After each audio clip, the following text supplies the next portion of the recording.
Lorentz transformation matrix, ये 4 vector है, ये टाइम कंपोनेंट एनर्जी और 3 कंपोनेंट मोमेंटम। जब इसके साथ मल्टीप्लाई होने के बाद हमारे पास ये रिजल्ट आ रहे हैं और ये रिजल्ट जो है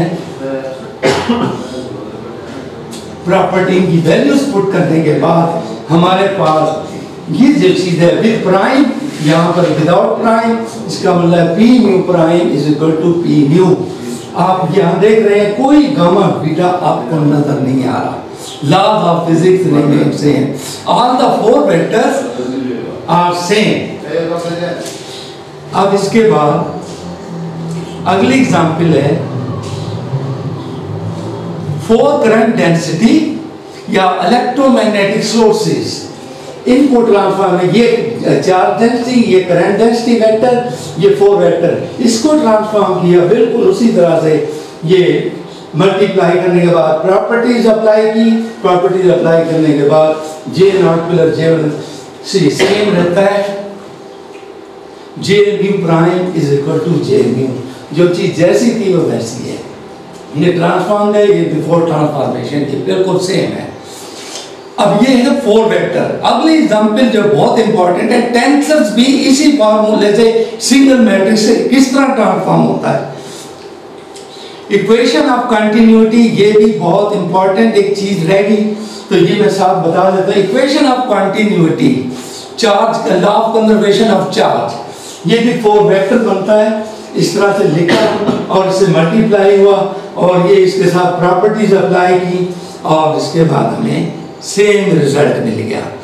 equation of continuity remain same before and after transformation law.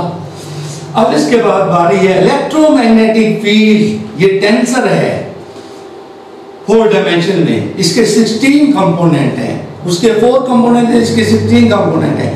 ये मैंने जरा कॉम्पैक्ट फॉर्म में लिखा है। अब इसमें जो है ये जो चीज है, इसको इकट्ठा करके लिखे तो ये चीज आती है और इसको इकट्ठा करके चीज लिखे तो ये लिखे। और ये जो चीज है F mu prime is equal to 0, क्योंकि ये एंटी सिमेट्रिक है, ये एंटी सिमेट्रिक रहा 0 के इक्वल। तो ये अब इसको मैंने ओपन फॉर्म में, पूरी फॉर्म में इसको दिखाया है ताकि रिलेटिविटी के लोग इसको पूरा फायदा उठा सकें कि भी ये हुआ कैसे। अब यहाँ पर राइट साइड पर मैंने इसको ओपन कर दिया है।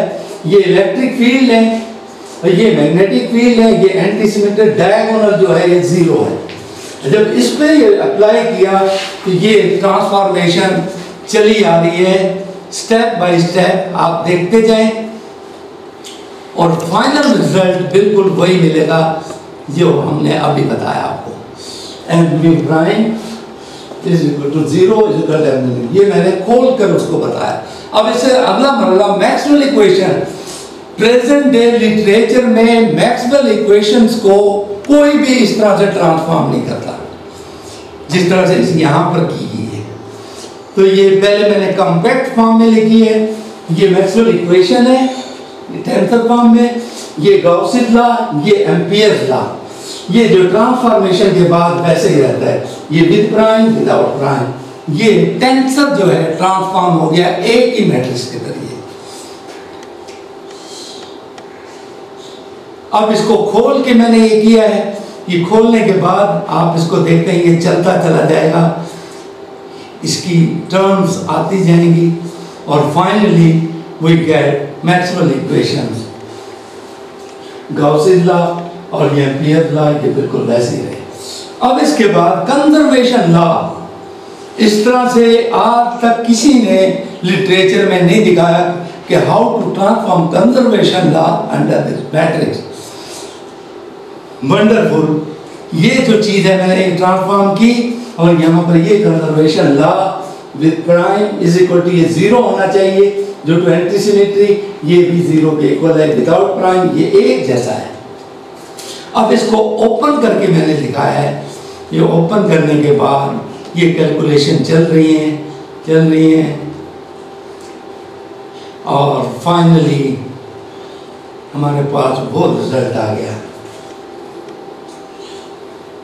ओपन करने के बाद एक्सपेंडेड फॉर्म में, ताकि जो रिलेटिविटी के लोग हैं वो इसको समझना चाहें तो उनके लिए एक एक स्टेप मैंने कर दिया है ताकि उनका टाइम ज़ाया ना हो और इसको वेरीफाई भी कर सकें डज इट हैपन और नॉट, ऐसा होता भी है कि नहीं, तो ये चेक कर सकते हैं।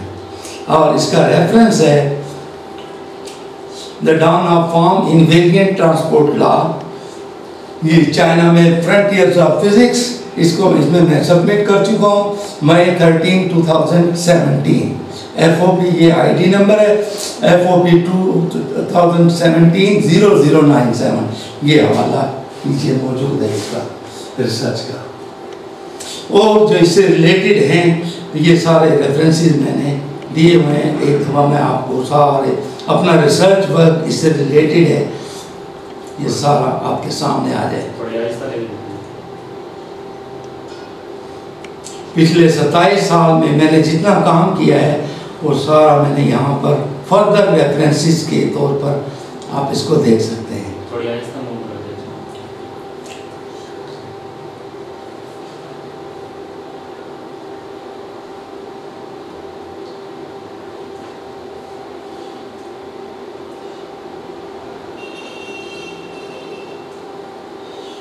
ये पहला सरप्राइज, देयर आर 4 सरप्राइजेस, ये पहला अब अपना एंड होता है।